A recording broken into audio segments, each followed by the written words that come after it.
Bien, alors, donc ceci est le premier TP de la série que j'espère pouvoir faire jusqu'au bout. J'ai bien évidemment posé la question à Monsieur Morge si j'avais le droit de le faire. Il a acquiescé et vous pourriez le remercier à l'occasion si vous aimez cette idée. Ce que j'envisage de faire, c'est de passer tout le TP de début à la fin euh, de sorte que vous puissiez le suivre. Celles et ceux surtout qui n'ont pas tous les outils nécessaires pour pouvoir travailler. Et pourquoi pas voilà, en complément, euh, vous facilitant la révision surtout. euh, et surtout pour pallier le, le fait de ne pas avoir pu suivre le cours d'Auchel l'année dernière, comme nous le savons.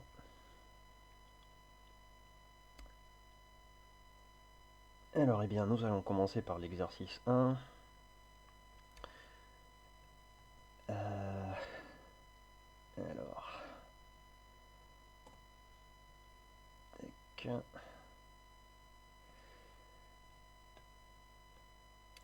Donc, les fichiers qu'il faut télécharger sont bien évidemment déjà téléchargés. Et donc, nous allons commencer par afficher l'arborescence du fichier qu'on a téléchargé, le fichier zip, qu'on a extrait. Pour afficher l'arborescence, je vais déjà ouvrir mon terminal. Alors, chez moi, sous Ubuntu, je fais clic droit, j'appelle ce qu'on appelle un menu contextuel et j'ouvre le terminal dans le répertoire où je me trouve. Sous Windows, c'est à peu de choses près la même chose, à ceci près que vous devriez non seulement faire le clic droit, mais faire maintenir la touche Shift ou Maj, en plus de faire le clic droit. Euh,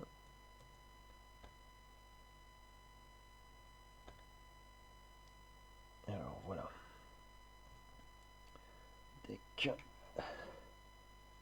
Donc voici le répertoire dans lequel je me trouve. Ça sert à ça d'appeler le terminal depuis le répertoire. Ce que je vais faire, c'est je vais afficher l'arborescence que Monsieur Morge a affiché ici, en utilisant pour cela la commande tri. Alors, voilà notre jolie petite arborescence. Alors, comment utiliser la commande tri? On l'utilise en donnant d'abord le nom de la commande et ensuite en donnant le répertoire qu'on souhaite afficher. Lorsque je n'indique aucun argument derrière la commande, le programme comprend que je donnais le répertoire dans lequel je me trouvais actuellement. C'est la même chose que si je faisais point. Point en ligne de commande signifiant le répertoire dans lequel je me trouve. Ça a exactement le même effet que l'exécution précédente. Alors, question 2 de l'exercice 1. Je vais me connecter en SSH à Odin.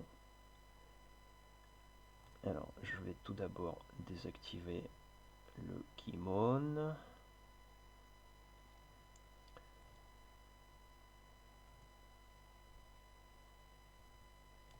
SSH.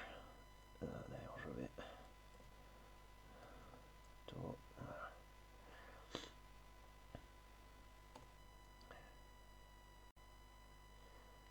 Alors, s'il y a erreur, c'est normal, je n'ai pas activé mon VPN de la fac.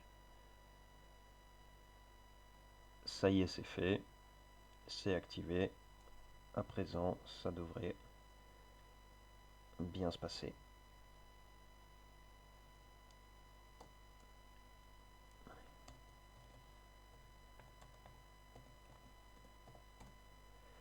Et voilà, je suis connecté.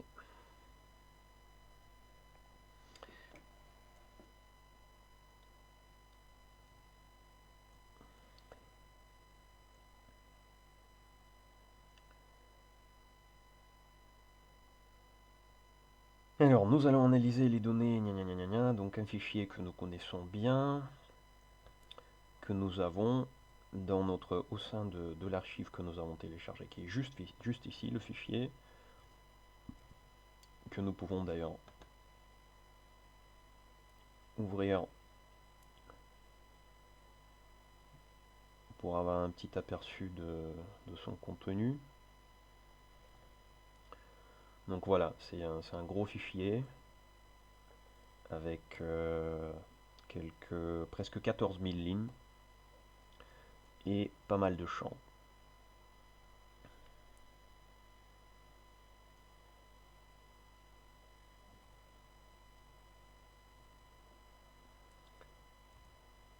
Alors ce qu'il faut savoir, c'est que les champs qui vont être utilisés, c'est numersta, numéro station, et le 7e champ qui est T, température, qui est exprimé en Kelvin et qui sera donc converti en Celsius avant de pouvoir être utilisé.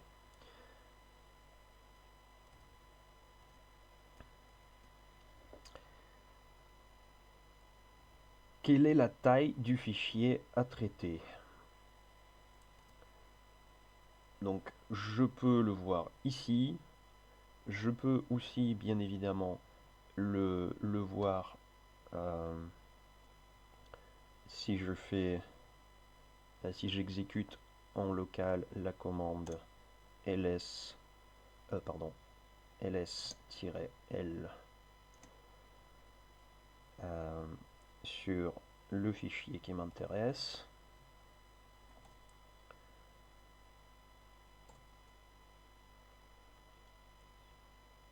Alors là, la commande m'affiche la taille du fichier en octets.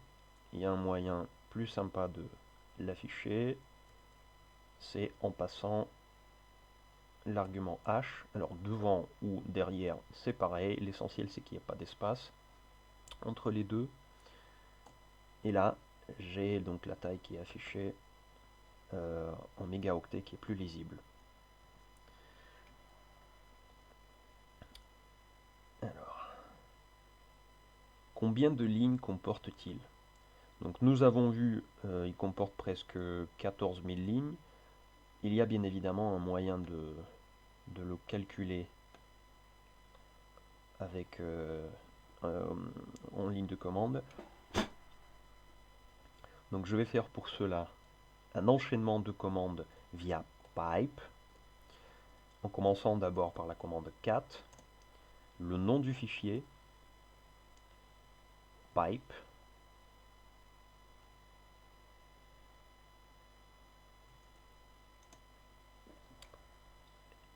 alors si j'exécutais juste cette commande là,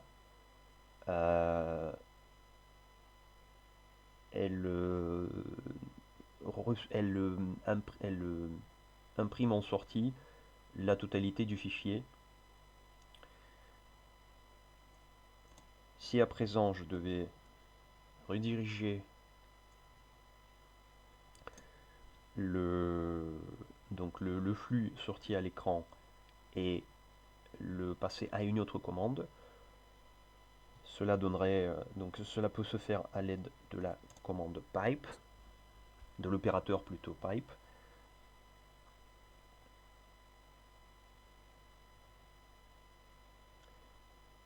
Et donc pour compter les lignes, je vais la passer à la commande WC, qui bien évidemment n'a rien à voir avec watercloset, qui veut dire word count, comptage de mots. En lui passant également l'option L, pour lui indiquer que je veux non pas le nombre de mots, mais le nombre de lignes. Le résultat est affiché, 13 969 lignes, c'est exactement ce qu'on a vu dans l'éditeur de texte aussi. nous avons... Ah, à une ligne près. Tiens, ça c'est intéressant ça. À une ligne près, on n'a pas la même chose. Ouais, marrant. Alors, à investiguer pourquoi d'ailleurs. Combien de lignes? À quelle période correspondent les enregistrements? Il y a bien un champ date, qui est le deuxième champ ici, champ date, mais je ne pourrai pas faire défiler les 13 000 lignes, je vais devoir faire autre chose. Ce que je vais faire, c'est d'afficher d'abord le contenu du fichier, de le filtrer sur le deuxième champ date, et ensuite de n'afficher que le contenu du champ, et avant de finalement n'afficher que les valeurs uniques, en utilisant l'opérateur unique qui est un peu l'équivalent de distinct en SQL, pour voir de quelle période il s'agit. Donc je suis dans mon terminal local. Je vais donc commencer par utiliser la commande cat. Alors, la commande cat, dont je vais rediriger le contenu à une autre commande qui s'appelle cut, à laquelle je vais indiquer un certain nombre de paramètres, à commencer par le séparateur ou délimiteur, qui sera donc le point virgule, et en lui indiquant que je veux n'afficher que le field, le champ numéro 2. Je me retrouve effectivement avec le contenu du champ numéro 2.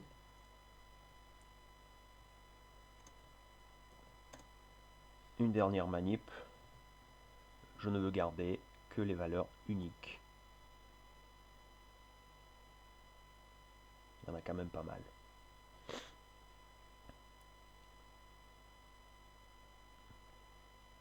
Ce que nous pouvons constater, c'est que... d'ailleurs, ce qui est intéressant aussi, c'est peut-être de compter le nombre de lignes. Là, donc on se retrouve avec 13 970. Là, après avoir filtré par unique, nous nous retrouvons avec seulement 240 lignes. Et comme nous pouvons constater, il s'agit donc de la période de septembre 2017, du premier jour au dernier jour du mois, comme nous pouvons le constater. Voilà.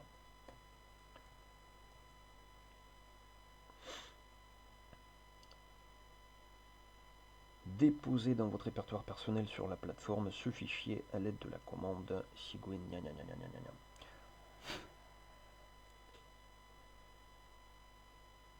Alors, je vais, pour commencer, effacer tous les répertoires que j'ai créés lors du TP.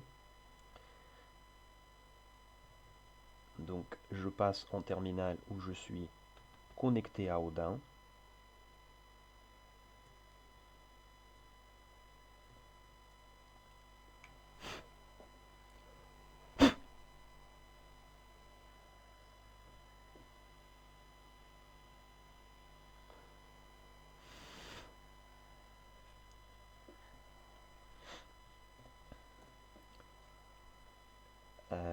Je vais tout d'abord supprimer les répertoires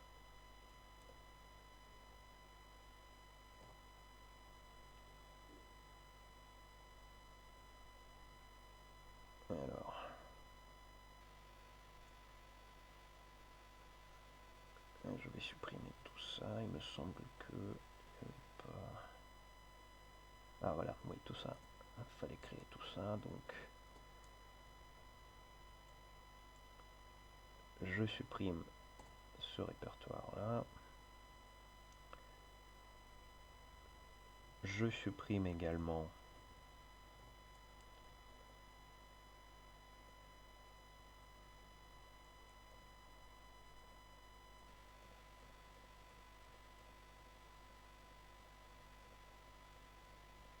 je ne vais pas utiliser d'autres.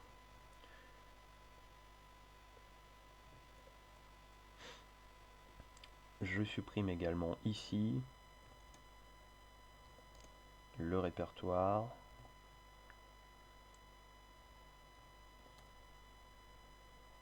private et tout ce qu'il y a dedans.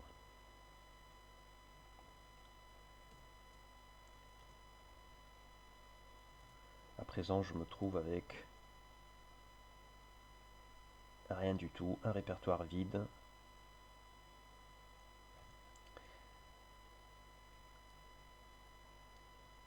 Et je vais donc pouvoir refaire le TP à 9.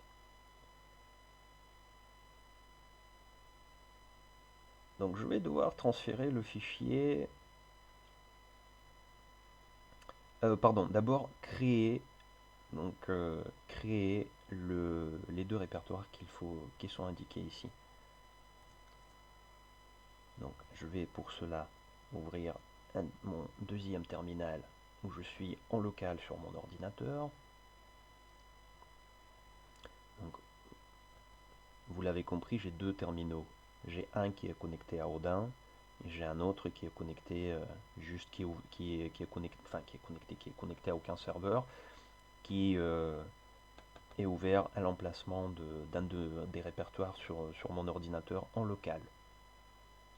C'est pour ça que j'ai deux fenêtres. Donc ici en local, je vais utiliser la commande suivante. Alors, cela veut dire utiliser la commande SSH avec le paramètre suivant.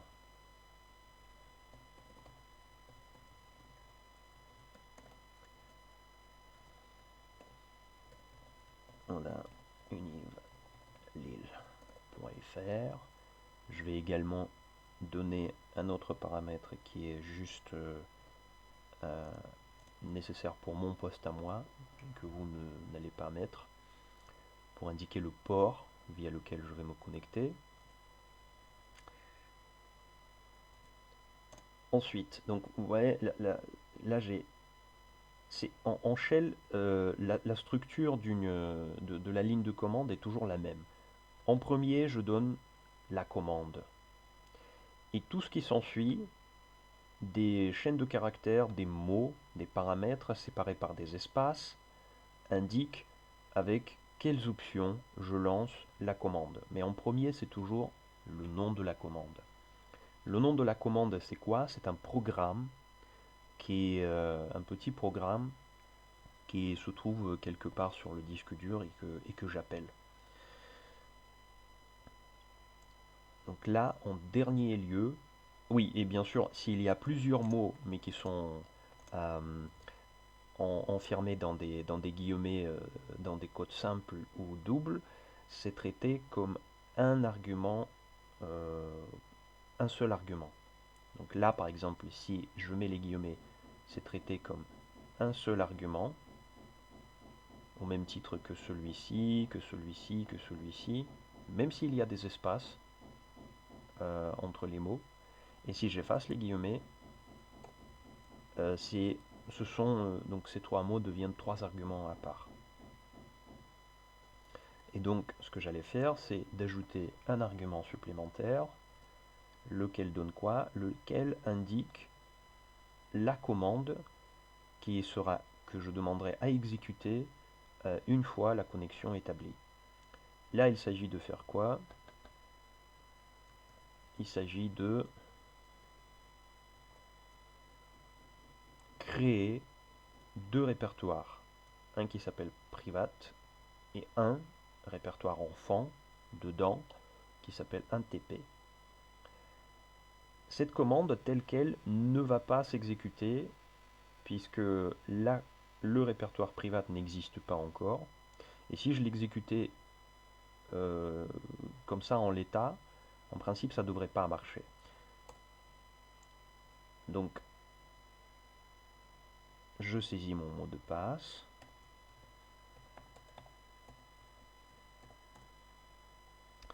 Et là, message d'erreur. Je ne peux pas créer le répertoire private NTP. Il n'y a pas de répertoire private pour commencer. Ce que je dois modifier ici pour que ça marche, c'est d'ajouter le paramètre P. Donc bien évidemment en le séparant par des espaces, comme j'ai dit, puisque ça doit être traité comme un argument à part. Si vous ne mettez pas d'espace, ce sera traité ensemble avec l'argument suivant et il y aura une erreur. Parce que ça correspond à rien. Il faut qu'il y ait un espace. Donc à présent, je me connecte à nouveau. Alors, rien n'a été affiché, ce qui, dans la tradition Unix et Linux, veut dire que la commande s'est déroulée avec succès, sans erreur, puisque ce n'est par défaut, ce n'est que dans le cas où il y a une erreur que s'affiche un message d'erreur. Par défaut, aucun message s'affiche, ça veut dire la commande s'est exécutée avec succès. Donc pour rappel, j'ai demandé à me connecter à Odin et une fois la connexion établie, d'exécuter la commande suivante. Donc appeler mkdir, qui est la commande nécessaire pour créer un répertoire. Je lui ai dit de créer le répertoire private et le répertoire NTP dedans, en lui indiquant par le paramètre P de créer tous les répertoires par an, donc comme ici private, dans le cas où ceci n'existe pas encore.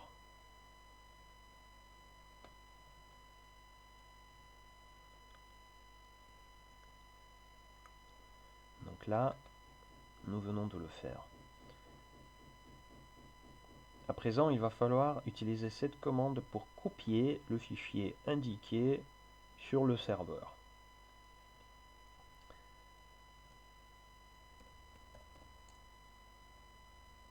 Alors, nous allons faire plus simplement, comme M. Morge nous l'a dit, nous n'allons pas copier juste un fichier, nous allons copier la totalité de l'archive zip. Alors, je vais décomposer la commande. Donc, à nouveau, j'utilise toujours la même syntaxe, le nom de la commande, un certain nombre d'options, qu'on appelle les arguments. Premier argument indique le numéro du port. Ici, c'est un P majuscule, contrairement à SSH qui a un P minuscule, simplement par le fait que chez SCP, l'option P minuscule doit déjà être occupée par autre chose. J'indique de se connecter via le port 22. Encore une fois, ce n'est que pour mon ordinateur que c'est valable. Pour vous, ce n'est pas nécessaire d'indiquer cette option. Ensuite, j'indique en option le nom du fichier à télécharger sur le serveur distant. Et ensuite, j'indique les informations pour me connecter au serveur distant, ainsi que, en séparant avec, avec le caractère 2 points, j'indique le répertoire où je souhaite déposer le fichier que je m'apprête à copier. Nous allons le déposer dans le répertoire que nous venions de créer.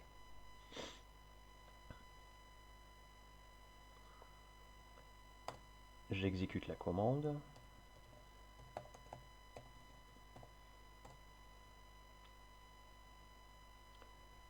Oui, autant pour moi, je ne me trouverai pas dans le bon répertoire, puisque ici, je me trouve déjà dans le répertoire extrait pour un TP. Je vais donc me déplacer dans ce répertoire-ci qui contient le fichier zip. Pour ce faire, je vais utiliser la commande cd pour change directory en lui indiquant en deuxième argument l'opérateur point point. L'opérateur point point signifie le répertoire juste au-dessus, le répertoire parent du répertoire dans lequel je me trouve. Le répertoire dans lequel je me trouve étant pour un TP, le répertoire parent étant celui-ci. Et donc vous le constatez, je me déplace. À présent, je remonte dans l'historique pour afficher la commande que j'ai utilisée. Je l'exécute. Je saisis mon mot de passe. Et j'admire la copie du fichier sur le serveur.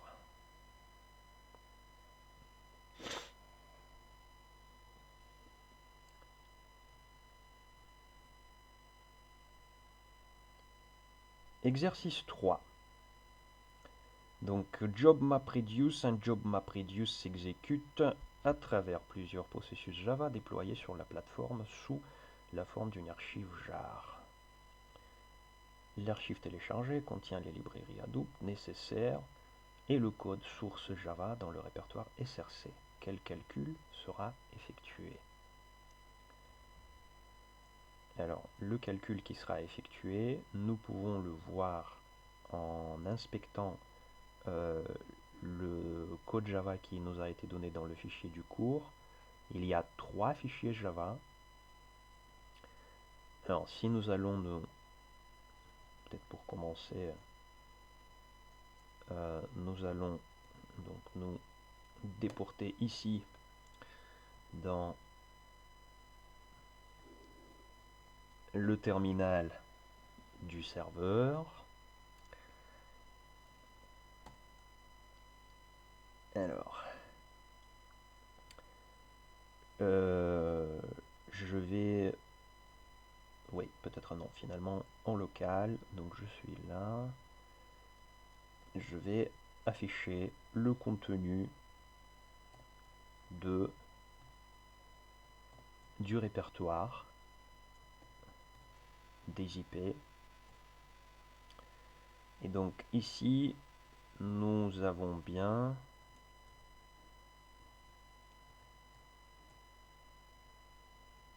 dans le répertoire SRC le code source Java. Il y a 3 fichiers Java. Il y a le répertoire SRC, il y a 3 fichiers Java. Donc le contenu de chacun de ces 3 fichiers nous a été inséré par M. Morge dans le cours. Et donc, les voici. Le fichier mapper, le fichier reducer et la classe contenant la fonction la méthode main qui disons appelle les deux autres. Quels calculs seront effectués a été la question. Donc ici, nous allons faire le map donc nous pouvons le voir très, comment dire, très en résumé. Nous avons alors value, c'est une variable de type objet texte. Nous la convertissons en chaîne de caractères et elle s'appelle line. Ensuite, nous demandons de découper la chaîne de caractère line sur le caractère point virgule. Et nous le stockons dans un tableau de type chaîne de caractères, donc un tableau de chaîne de caractères qui s'appelle tab. Nous vérifions que la longueur de tab du tableau tab est bien supérieure à 8. Si c'est le cas, nous appelons son élément set que nous stockons dans une variable de type chaîne de caractères appelée temp. Donc c'est bien la température, c'est bien cette variable-là, septième, qui correspond donc aux températures en Kelvin. Nous créons également une variable qui s'appelle id, qui est le premier élément du tableau et qui correspond à la colonne numersta. Encore un contrôle. Si température n'est pas égale à MQ, MQ est quand l'indicateur de valeur manquante, donc si la valeur de la température tab7 est différente de, donc cela veut dire, le point d'exclamation veut dire n'est pas équivalent, donc la commande équivalent n'est pas équivalent à MQ, faire ceci.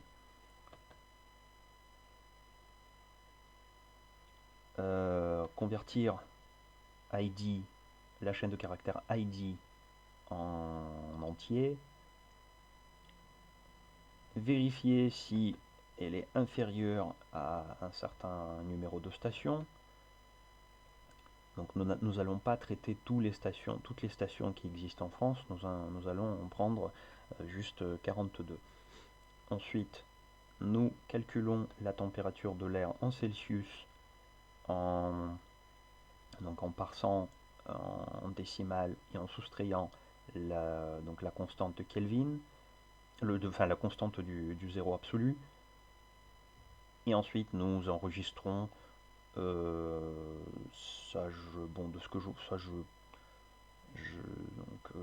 n'étant pas familier avec Hadoop, je ne sais pas, mais je vois que on enregistre donc au sein de paramètres, donc de variables de classe record et donc final ID station et record, nous enregistrons ces deux variables et au final nous les enregistrons. Donc autant pour ce qu'il est du mapper. Reducer, lui, ce qu'il fait, c'est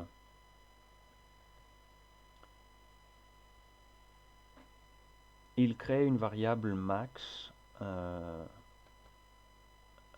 lui donnant assignant la valeur, affectant la valeur du nombre du moins infini, décimal. Ensuite, nous avons une boucle qui parcourt le contenu de la variable values, qui j'imagine est tout ce qui est toute la liste qui a été créée par les méthodes de la classe mapper. Nous extrayons donc value, donc nous appelons la variable temporaire value. Nous en extrayons la valeur, nous la stockons dans la variable de type flottant décimal val. Et si la nouvelle variable temporaire est supérieure à max précédemment déclaré, nous changeons la valeur de la variable max pour val. Et ensuite, nous l'inscrivons.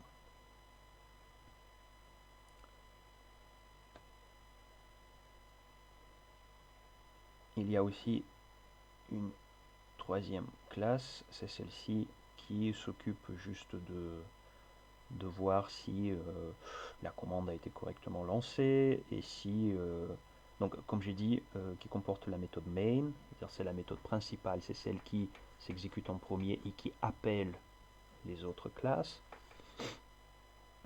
et qui donc exécute tout un tas de trucs. Encore une fois, je ne suis pas familier avec Hadoop, je découvre, mais voilà. Alors,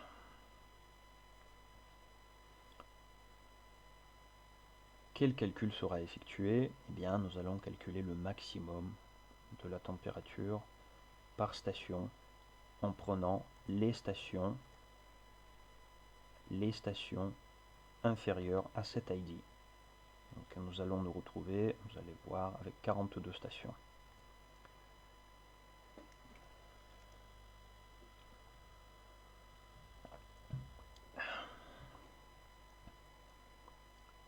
À l'aide des commandes shell suivantes, téléchargez l'archive sur la plateforme pour déployer l'application. Donc nous venions d'exécuter celle-là à la place de celle-là, donc ça c'est déjà fait. Cette commande sert à se connecter, nous sommes déjà connectés. Et nous allons commencer par celle-là.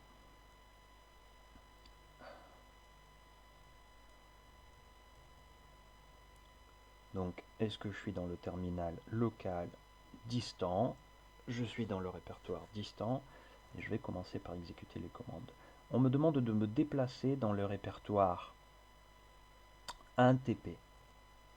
Donc je vais me déplacer à partir du répertoire où je me trouve actuellement. Suivant. Je vois le nombre, donc en appuyant sur Tab, je vois les répertoires qui me sont proposés. Private.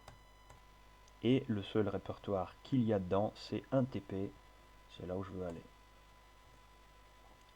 Ensuite, nous allons appeler la commande unzip sur le fichier pour 1TP, qui normalement se trouve dans ce répertoire. Pour savoir si il se trouve effectivement dans ce répertoire, nous allons faire pour 1TP.zip. Le nom du fichier vient d'être complété automatiquement lorsque j'ai appuyé sur la touche Tab. On est donc dans le bon répertoire. On peut exécuter la commande. Nous allons à présent nous déplacer dans le répertoire pour 1TP qui vient d'être créé. Alors ça c'est la même chose que ça. C'est juste que des fois c'est plus safe de faire ça et puis surtout la completion, enfin c'est plus clair aussi, mais on pouvait faire aussi bien ça que ça. C'est la même chose, c'est comme vous préférez. Je me déplace dans le répertoire et j'exécute cette commande qui est longue et qui prend plusieurs lignes. Alors je l'avais déjà quelque part, mais je vais la refaire. Alors je vous conseille de copier ligne par ligne et pas entièrement. Pourquoi? Parce que ça va vous créer des problèmes. Si vous copiez entièrement, déjà vous risquez de prendre la commande suivante. Il faut s'arrêter bien ici.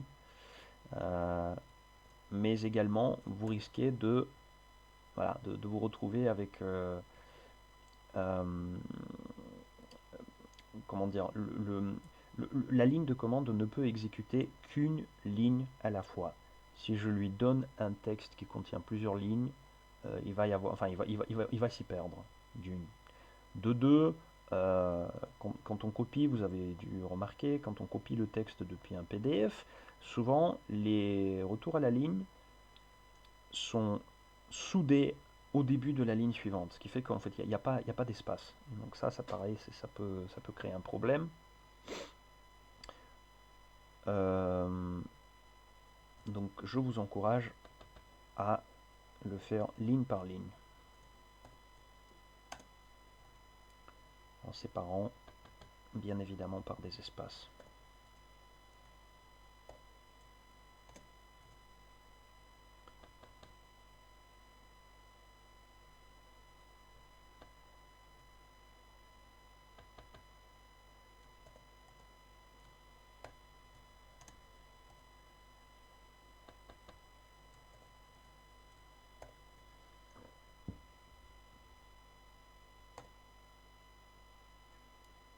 aucun message, c'est que la compilation a dû bien se passer.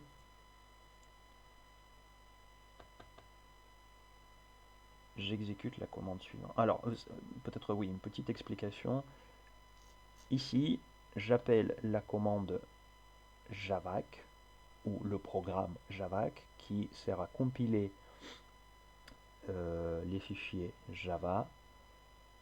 Alors, en résumé, donc je lui précise tout un tas de paramètres, on ne va pas s'attarder dessus. Ce qui se passe, ce que cette commande fait, c'est qu'elle crée à partir des fichiers Java qu'on lui donne en argument, les fichiers .class, qui sont ni plus ni moins les fichiers Java, mais transformés en ce qu'on appelle en bytecode, pour que les fichiers puissent s'exécuter facilement et pour qu'ils puissent être transportables sur des plateformes différentes. En d'autres termes, on passe des fichiers code source contenant donc le code, on passe à des fichiers illisibles mais qui sont faits pour s'exécuter. Javac, Java compile. Ensuite, la commande jar. Faites bien attention de copier le point qu'il y a derrière. Ici, j'appelle la commande jar qui sert à créer à partir de fichiers .class une archive exécutable Java qui a l'extension .jar et qui sera utilisée par Hadoop.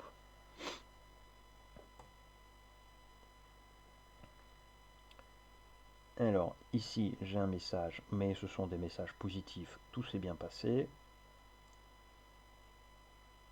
Et donc j'ai ce fichier là qui sera créé. On peut le vérifier d'ailleurs.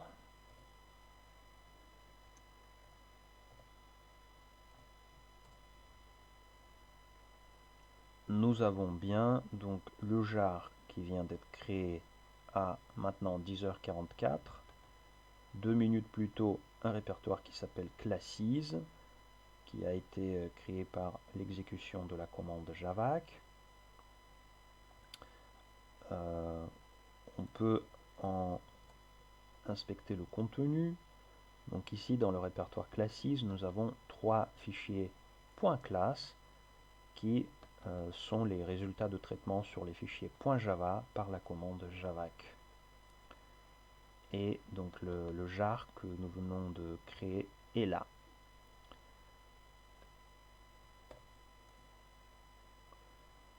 Question 3. À l'aide de la commande cygwin suivante, déposez cette archive Java dans votre répertoire personnel sur la plateforme. Alors, je ne sais plus si... Je crois que... Ouais, on n'a pas besoin de...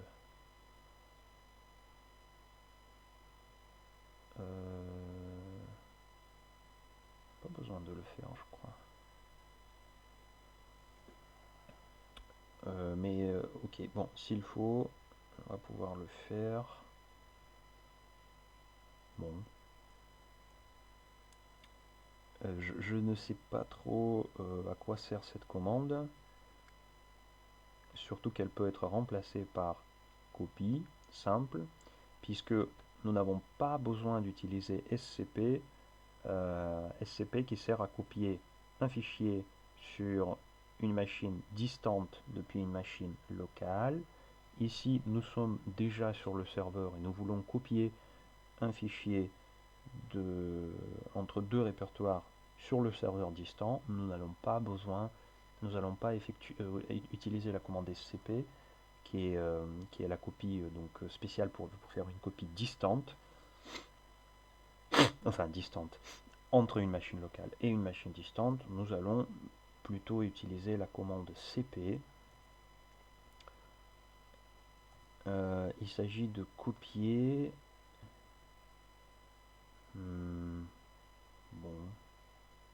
Peut-être que cette commande servait à, si on n'a pas réussi à faire,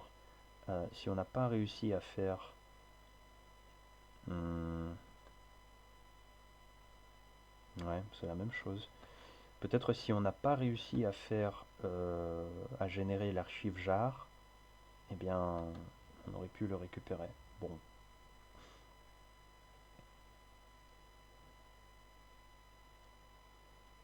en tout cas, ouais, on peut le faire, mais à l'aide de la commande cp, comme j'ai dit. Euh, donc, encore une fois, nous allons copier cette archive-là, qui se trouve, donc nous nous trouvons dans le répertoire pour un TP, et nous allons la copier ici dans un TP. Pour cela, nous allons faire cp, donner option A pour indiquer que, enfin c'est bon, déjà commande cp, voilà, ça sera plus simple. Nous allons donner le nom de l'archive jar à copier.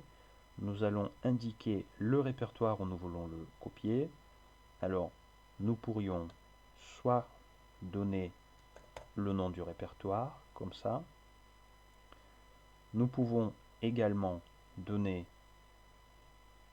le répertoire parent, puisque c'est le répertoire parent du répertoire où nous nous trouvons, avec simplement donc l'opérateur point point. Nous allons aussi donner l'option A, signifiant archive, et nécessaire pour copier le fichier en l'état et éviter. Cette option-là est optionnelle. Elle sert à dire que je veux copier le fichier en l'état et non créer une. C'est-à-dire avec. En l'état, ça veut dire avec la, la date de création de celui-ci telle qu'elle était, au lieu de, si j'enlève le paramètre A, recréer un fichier qui aura pour date de création l'instant présent. Et je sépare bien évidemment par des espaces.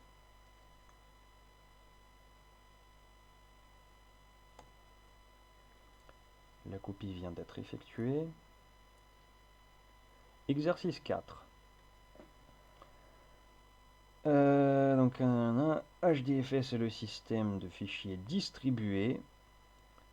Écrit en Java, il permet de stocker de très gros volumes de données sur les disques durs sur plusieurs machines. À l'aide des commandes shell suivantes, créez l'arborescence de fichiers nécessaire à votre expérimentation sur la plateforme. Alors, vous pouvez reconnaître la commande mkdir que nous avons utilisée déjà ici pour créer nos répertoires. Sauf que ici, c'est pas par nous n'allons pas appeler directement la commande mkdir, mais nous allons la donner en argument à la commande hadoop, puisque c'est le premier mot que nous allons utiliser. Donc encore une fois, ne copiez pas toutes les lignes tout de suite. Vous allez avoir des problèmes. Copier ligne par ligne. Et si ça ne se copie pas ligne par ligne, eh bien, nous allons le couler dans un fichier texte. Voilà, bon, voilà ce que ce serait. Donc si je collais ça dans le terminal, voilà ce que verrait le terminal. Bon, il y a... C'est quand même pas sympa. Alors, ce que nous allons faire, c'est rassembler ces bouts de code entre eux. Ce sera plus simple. Voilà.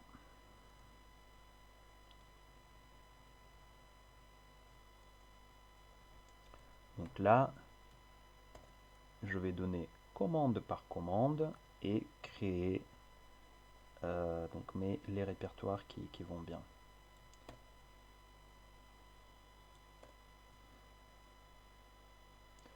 Je vais bien évidemment remplacer le nom Maximorge par mon nom à moi.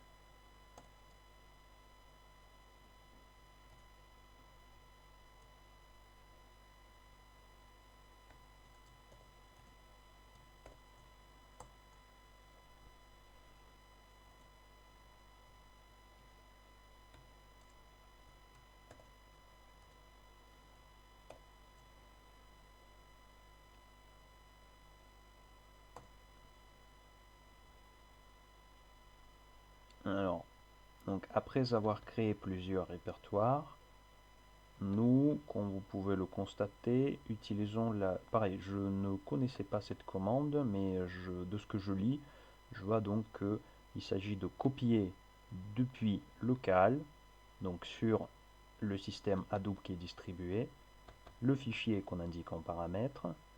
Il s'agit de ce fichier-ci,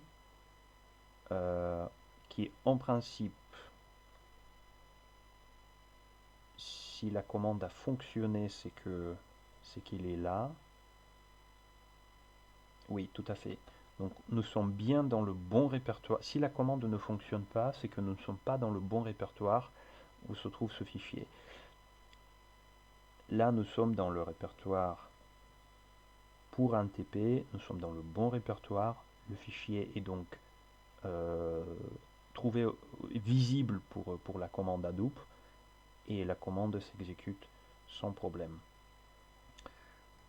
Une dernière, celle-là qui nous demande de supprimer le répertoire output que nous venions de créer ici, puisque il doit être inexistant et il doit être créé par la commande, par le processus Hadoop que nous allons appeler tout à l'heure.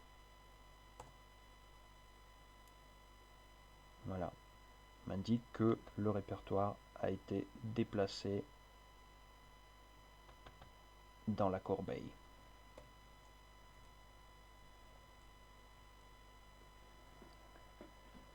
Bon, c'est pas grave. Alors, tac, déploiement. L'exécution d'un job map reduce est une succession de phases de map et de reduce effectuées sur une ou plusieurs lames. À l'aide de la commande suivante, exécutez votre job. Pareil, je copie ligne par ligne.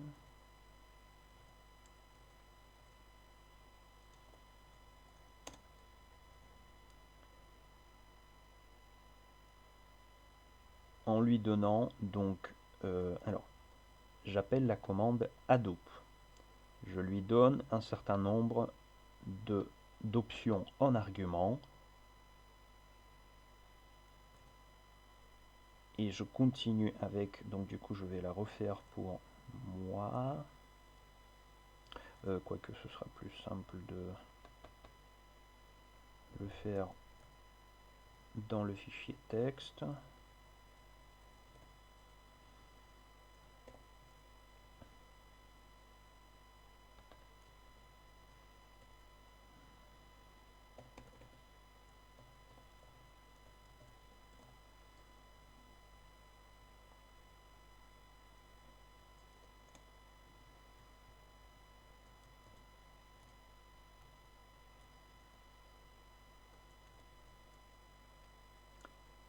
Donc, encore une fois, j'appelle la commande Hadoop, je lui donne option,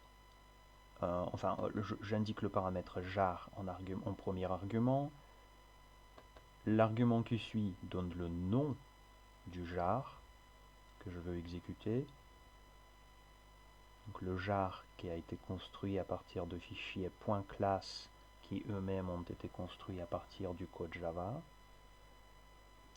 Ensuite, ça, je ne sais pas à quoi ça sert cet argument, à donner le nom du job peut-être.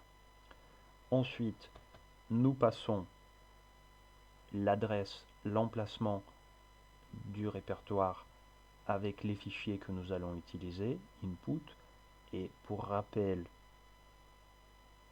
dans ce répertoire, nous venions de placer notre fichier CSV avec 14 000 lignes. Et en dernier, l'emplacement du répertoire output qui, je rappelle, n'existe pas parce que nous venions de le supprimer.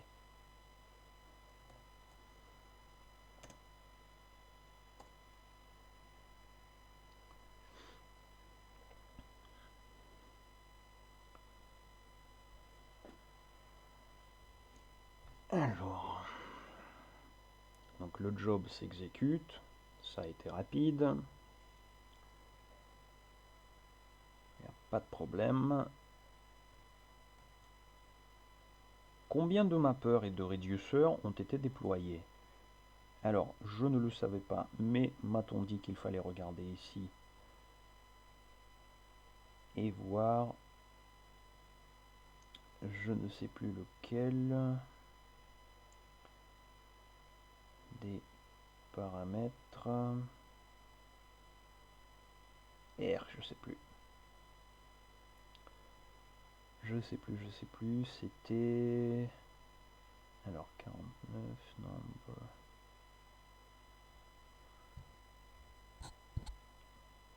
Voilà. Alors, les tâches de type map pour mapper, il y en a combien? Donc ce sont des compteurs. Les tâches map lancées sont au nombre d'1. Les tâches reduce lancées sont au nombre 1. Donc nous avons répondu à cette question. Combien de mappeurs et de réduceurs ont été déployés? 1 et 1. À l'aide de la commande suivante, accéder au résultat de l'exécution.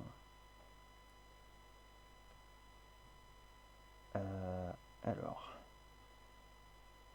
ce que je vais faire, c'est de... Donc il s'agit de mon répertoire output. Donc je vais réorganiser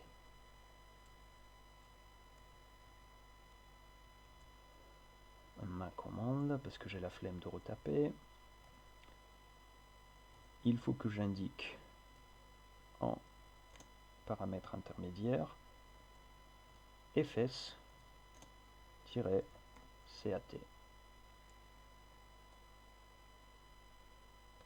Autrement dit, je demande d'exécuter la commande cat dans l'environnement distribué Hadoop. La commande cat restitue le contenu du fichier que nous lui donnons en paramètre, en argument qui la suit. Ici, il s'agit de donc output part-étoile. Ça veut dire quoi? Ça veut dire restituer le contenu des fichiers se trouvant à cet emplacement et commençant par part, et ayant comme terminaison n'importe quel caractère.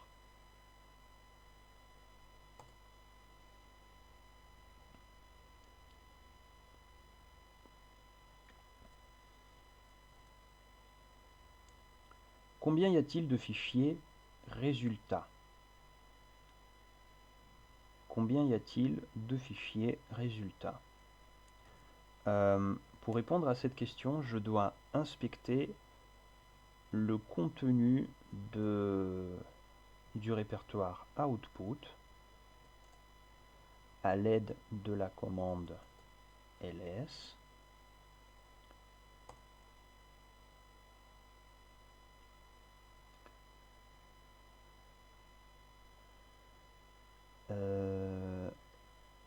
Il y a access. Combien est-il de fichiers résultats? Eh bien, je suppose que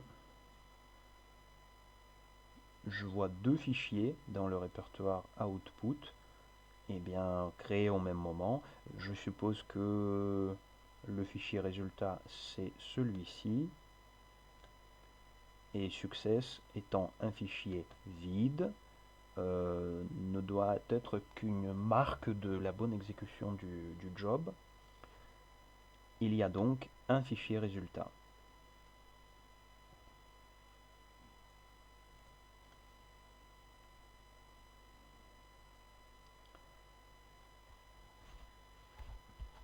D'ailleurs, s'il y en avait plusieurs, ce que j'aurais dû faire, c'est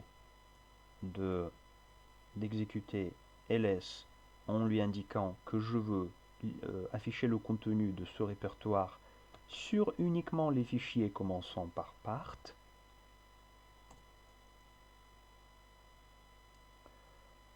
En faisant après cela, j'espère que ça marchera, un word count sur le nombre de lignes. J'espère que voilà, c'est possible, donc ça nous donne bien 1. Imaginez qu'il y ait plusieurs fichiers part, un très grand nombre qu'on ne peut pas compter juste en faisant défiler. Et bien voici la commande pour compter leur nombre.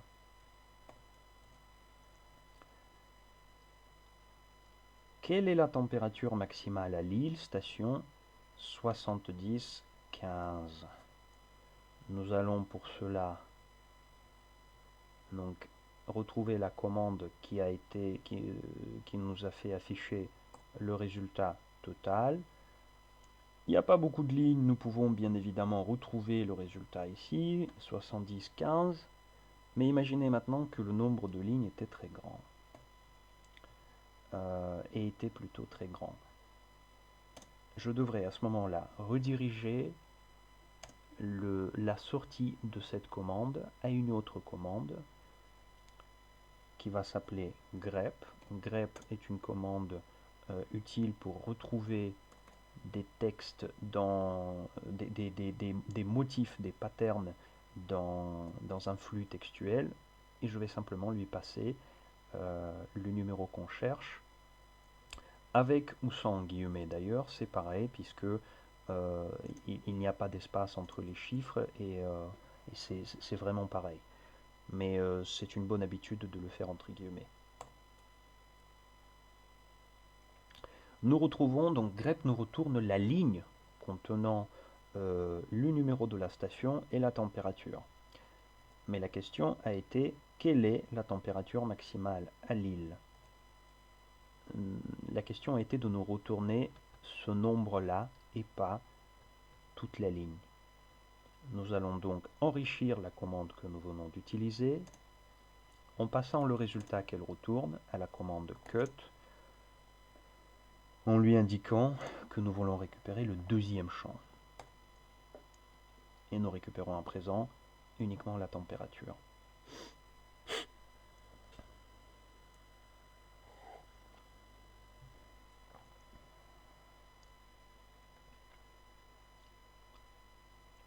Passage à l'échelle. Le calcul précédent peut être réalisé sur l'ensemble des enregistrements de température depuis 1996. Ce fichier de 1 giga et 3 millions de lignes est disponible dans l'environnement distribué Hadoop à cette adresse. Réalisez le même calcul que précédemment avec ce fichier. Combien de mappeurs et de réduceurs ont été déployés? Donc pour réaliser le même calcul que précédemment en donnant ce fichier, nous allons remplacer le fichier, donc nous allons lancer le job Hadoop en remplaçant la ligne que nous avons donnée qui contenait le petit fichier que nous avions copié dans ce répertoire, remplaçant par cette ligne-là. Et nous allons aussi au préalable effacer le répertoire, puisque c'est ce qui sera demandé. Alors, on va voir, donc en petit spoiler, il va y avoir un certain nombre d'erreurs et que nous allons corriger pas à pas. Donc, je retrouve ma commande Hadoop jar.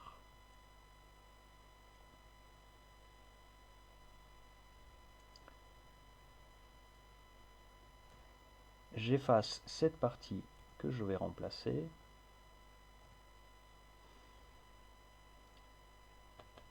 Et je donne, alors sans le point, tant pis. Bon, je vais le remplacer.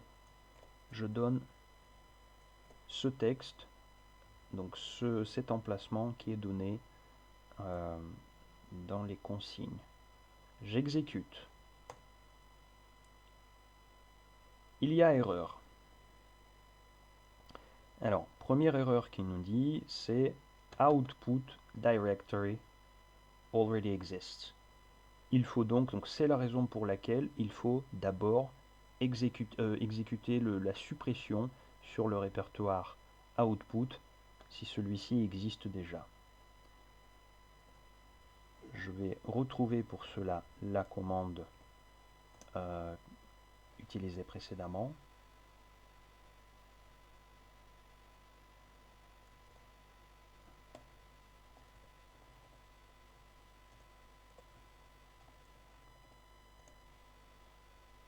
Ah.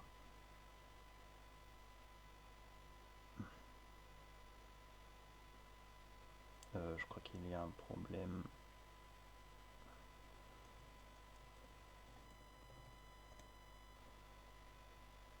Oh.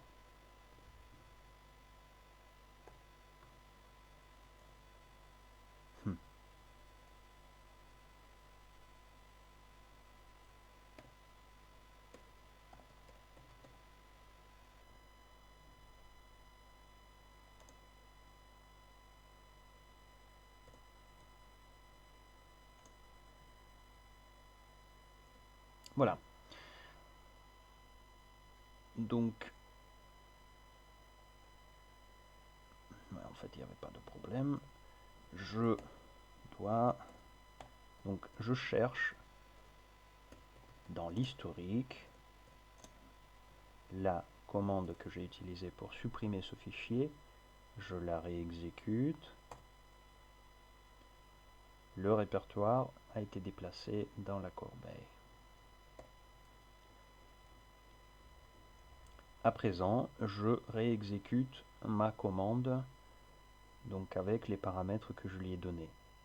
Petit spoiler, c'est au niveau de celui-ci qu'on va avoir l'erreur.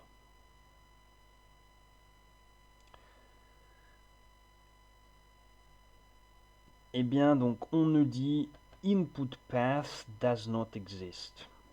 Alors, input, donc celui-ci n'existe pas. Donc on ne le donne, donc l'adresse totale, il n'existe pas. Nous allons devoir inspecter qu'est-ce qui ne va pas avec. Il s'agit très certainement d'une faute de frappe dans cet emplacement. Et nous allons inspecter, donc nous allons le copier.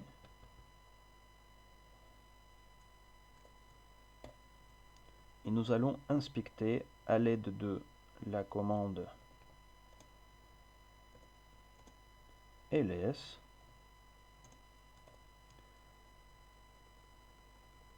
pour voir si le fichier est bien dans le répertoire. No such file or directory. Le répertoire n'existe pas. Je remonte d'un cran, je refais. No such file or directory. Décidément, public. No such file or directory. Nous remontons jusqu'au répertoire de l'utilisateur. Et là, nous avons enfin quelques répertoires. Alors, premier constat, il n'y a pas de répertoire qui s'appelle public. Il y a en revanche le répertoire météo.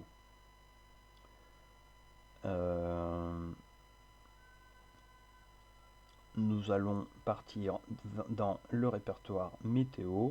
Alors l'inconvénient ici, c'est que je ne peux pas utiliser tab pour compléter, étant donné que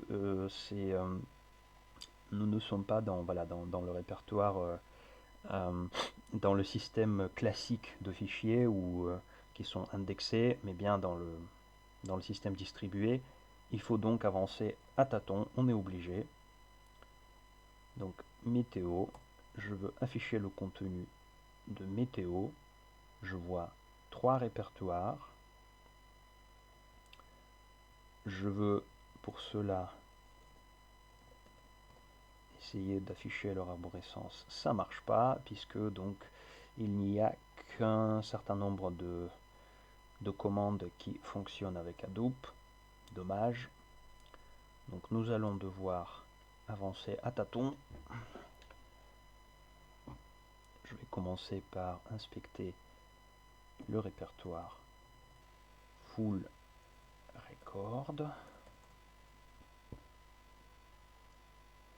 Il y a dedans un fichier qui s'appelle Synop 2020 with head.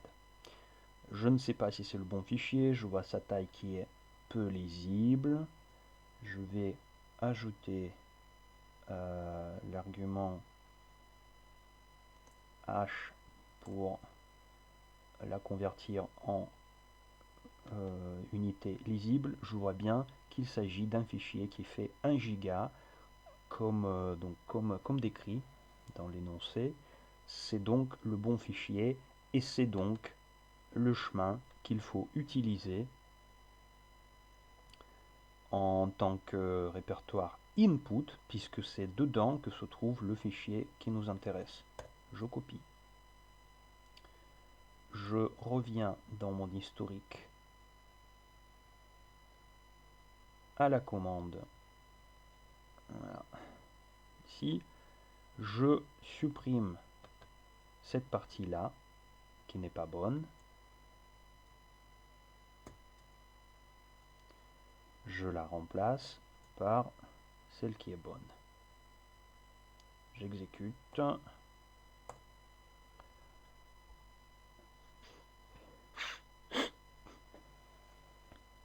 Alors, la différence avec le premier lancement, c'est que là, le fichier est beaucoup plus gros, donc le traitement, a priori, va être plus long. Voilà.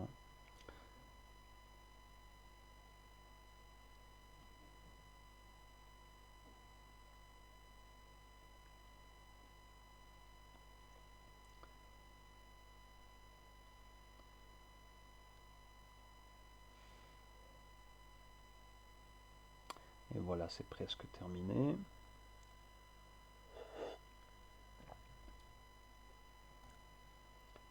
Combien y a-t-il de... pardon. Donc, réaliser le même calcul, combien de mappeurs et de réduceurs ont été déployés? Je retourne dans Job Counters. Je vois qu'il n'y a plus donc 1 et 1, mais 8 pour les mappeurs et 1 pour réduceurs. Tout à l'heure, c'était 1 et 1. Question 2. Quelle est la température maximale à Lille, station, donc la même question que nous avons vue ici. La température maximale à Lille, combien y a-t-il de fichiers résultats? Pourquoi? Quelle est la température maximale à Lille? Donc je vais rechercher dans l'historique part, la commande que nous avons utilisée tout à l'heure. Ce sera la même commande que tout à l'heure puisque nous avons donné ce même répertoire à output en tant qu'output. Je vais donc exécuter exactement cette commande et je me retrouve avec 46,9. Température, comme température maximale tout à l'heure, c'était 22,8. Donc constat, c'est que sur septembre 2017, la température maximale était de 22,8. Sur tous les ans depuis 1996 jusqu'à aujourd'hui, la température maximale devient 46,9.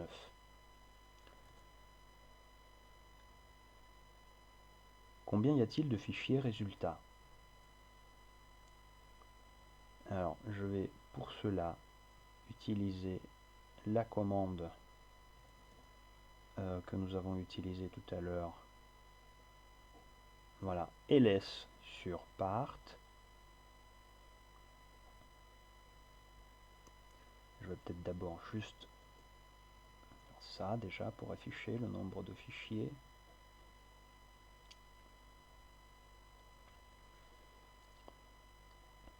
Bon, on voit qu'il y en est un comme tout à l'heure. Pourquoi? Eh bien, même si la réponse est que, donc pourquoi un seul fichier toujours alors qu'on a traité tellement de données en plus,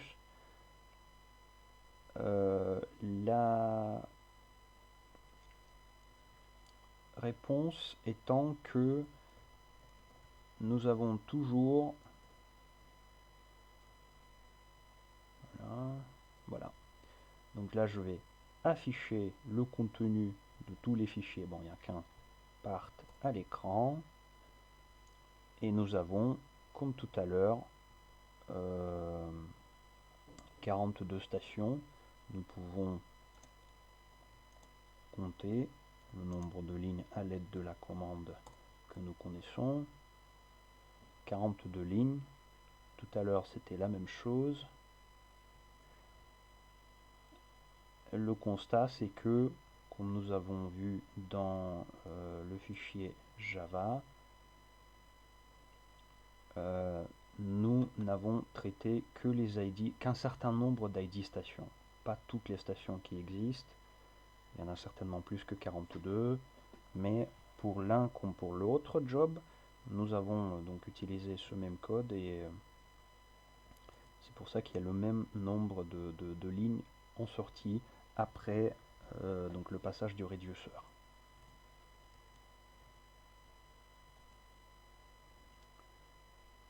Combien de temps est-il nécessaire pour avoir le résultat?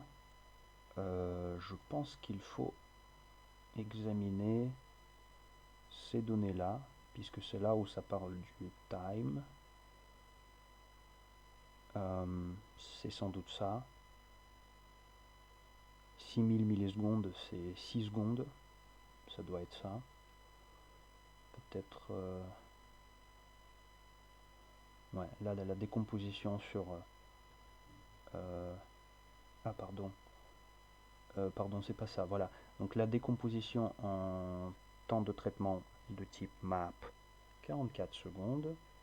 Temps de traitement de type reduce a pris 5 secondes. 5 secondes et 4 dixièmes.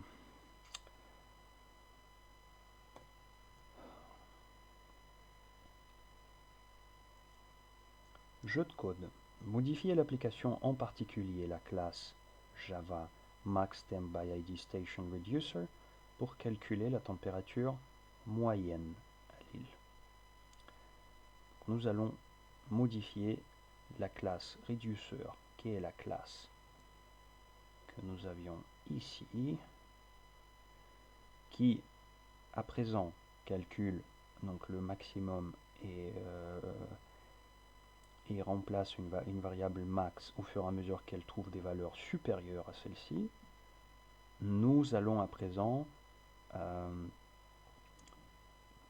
faire le traitement permettant de calculer la moyenne. Nous allons pour cela trouver la taille de ce tableau de valeurs. Nous allons incrémenter donc pour connaître le nombre de valeurs traitées, et nous allons aussi agglomérer, accumuler, faire une somme, un total, faire une accumulation de toutes les valeurs traitées, que nous allons ensuite diviser par donc la taille de ce tableau. Nous allons modifier le fichier, donc la classe Java Reducer. Je ne sais plus où nous étions, donc nous étions ici. Il faut que... Donc je vais utiliser à l'aide... Je vais modifier la classe à l'aide de l'éditeur VI, puisque bon, j'ai inspecté, il n'y en a pas d'autres qui... Enfin, il y en a apparemment Emacs qui est installé aussi, mais je ne sais pas travailler sous Emacs. Donc VI sur le fichier qui se trouve à partir du répertoire présent dans le répertoire SRC d'abord.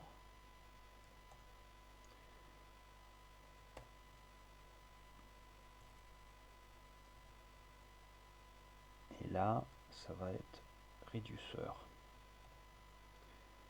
Je vais éditer à l'aide de la commande VI le fichier Java. Je vais très exactement éditer. Alors, comment faire? Hop. Je vais éditer cette partie-là.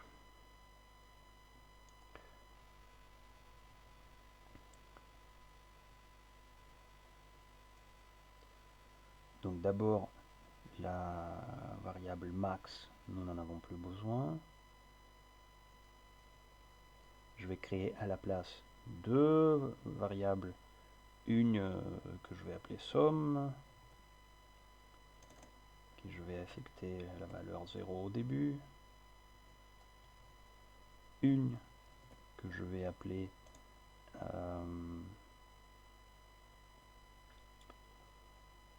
taille,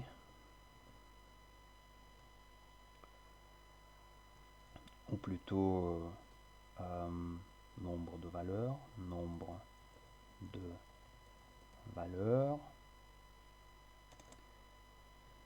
que je vais initialiser à 0 également. Je vais garder la même structure de cette boucle. Je vais juste supprimer ces deux lignes-là.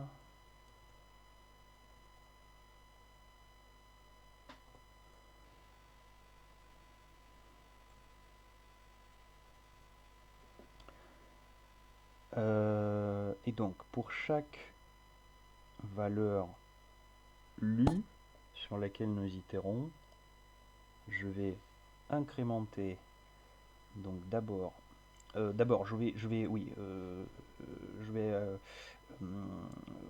incrémenter la valeur de la variable somme.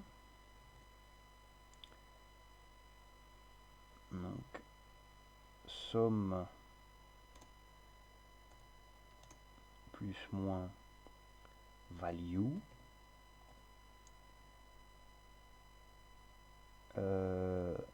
D'ailleurs, ouais, non, quoique j'ai peut-être fait une connerie. Puisque...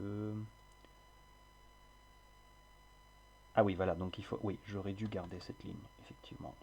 J'aurais dû garder cette ligne-là.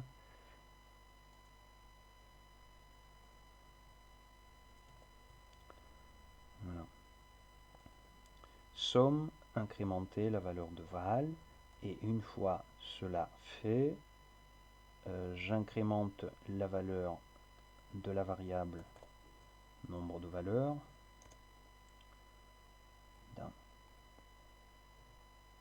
C'est la même chose que si je faisais ceci. En principe, c'est tout.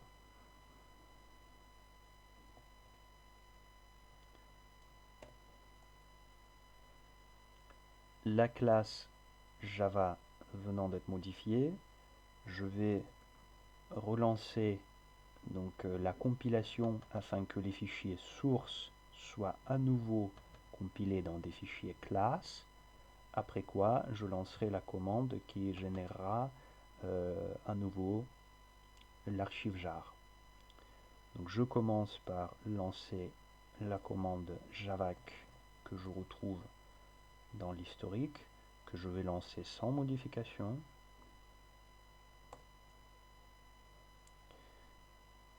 Java indique une erreur, donc j'ai oublié un point virgule, je vais devoir retourner dans VI et ajouter le malheureux point virgule.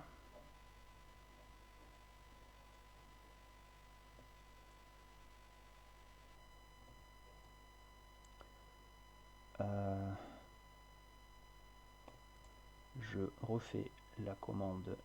Alors,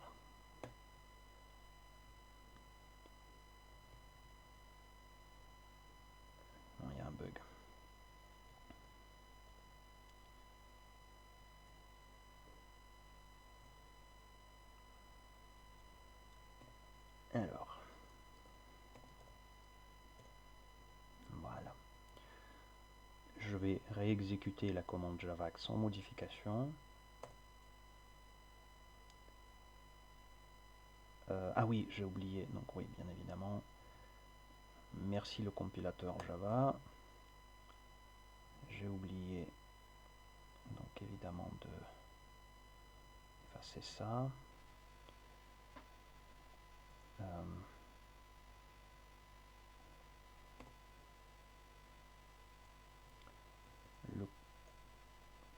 Le commentaire, je l'efface puisque nous n'avons pas besoin.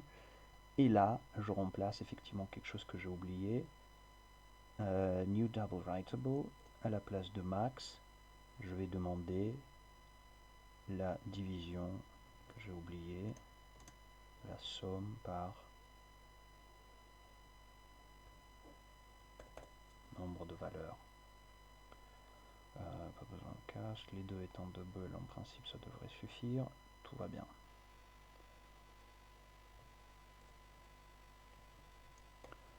Je retente la commande javac, qui s'est bien passé cette fois. Je retourne à l'exécution de la commande jar. Alors, qui s'appelait... Hop.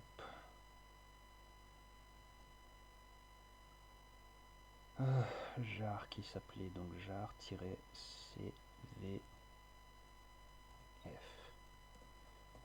Jar-cvf.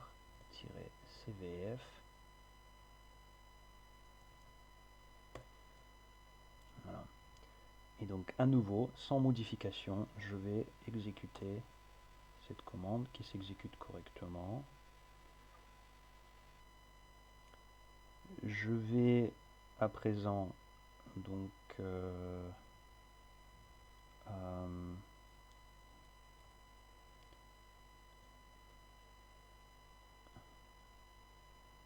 pour calculer la température moyenne à l'île.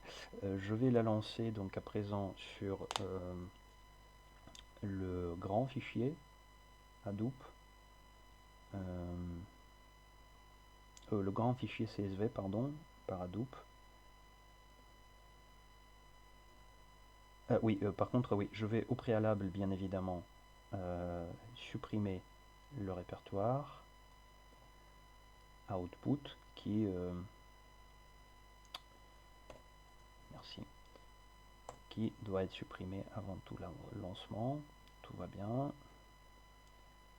A été déplacé dans la corbeille. Je vais réexécuter du coup. Donc, Hadoop jar.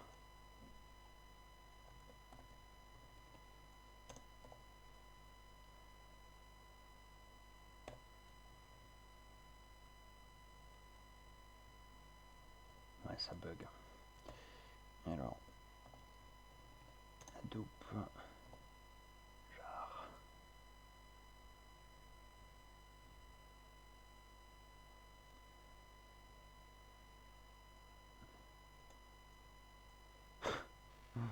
C'est terrible. Donc je vais exécuter en espérant que ouais, tout va bien. Bon, même si elle s'affiche pas, normalement la commande elle est là. Je sais pas trop ce qui se passe. Donc je lance l'exécution du jar avec le nouveau code Java dedans, qui va nous calculer à présent la moyenne.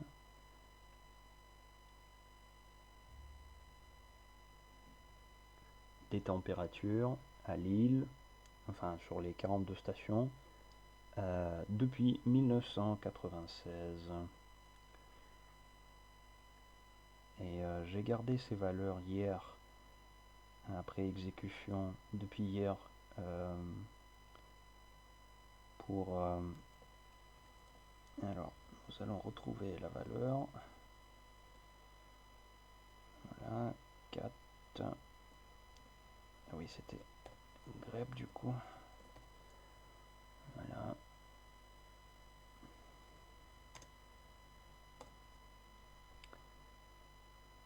Voilà, j'exécute directement cette commande que nous connaissons bien.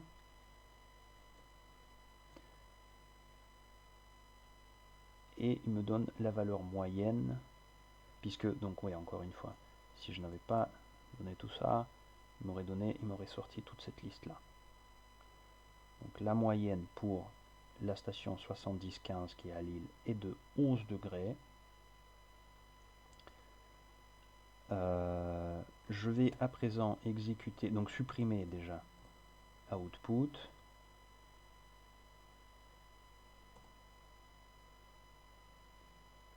Et relancer le job Hadoop calculant la moyenne, mais sur le petit fichier que nous avons utilisé, le petit fichier CSV que nous avons utilisé au début.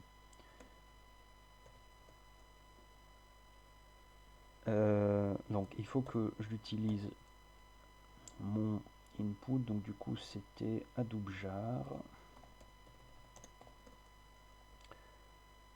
non pas celle-là, mais celle qui était chez moi en input. C'est bien celle-là, c'est parti. Donc là, petit fichier, les valeurs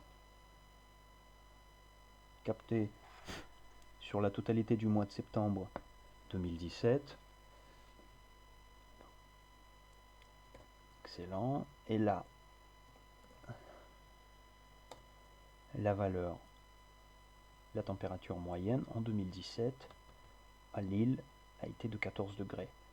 On a vu que depuis 1996, elle est en moyenne de 11 degrés.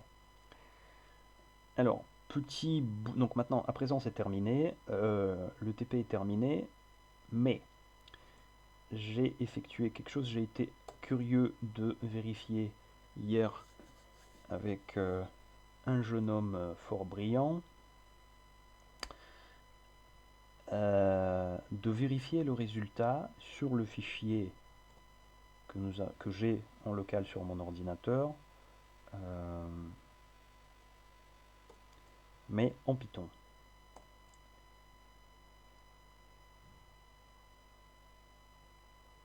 Pour voir juste si le calcul était bon.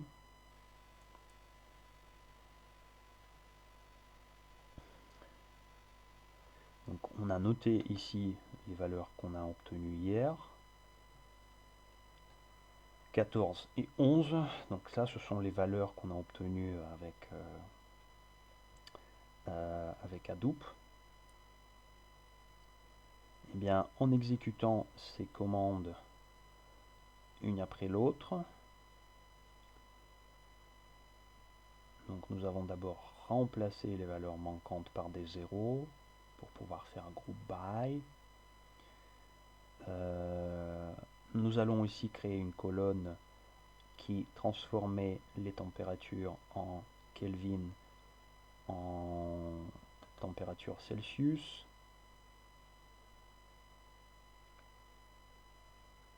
Donc voilà le avant-après. Nous avons fait un group by ensuite.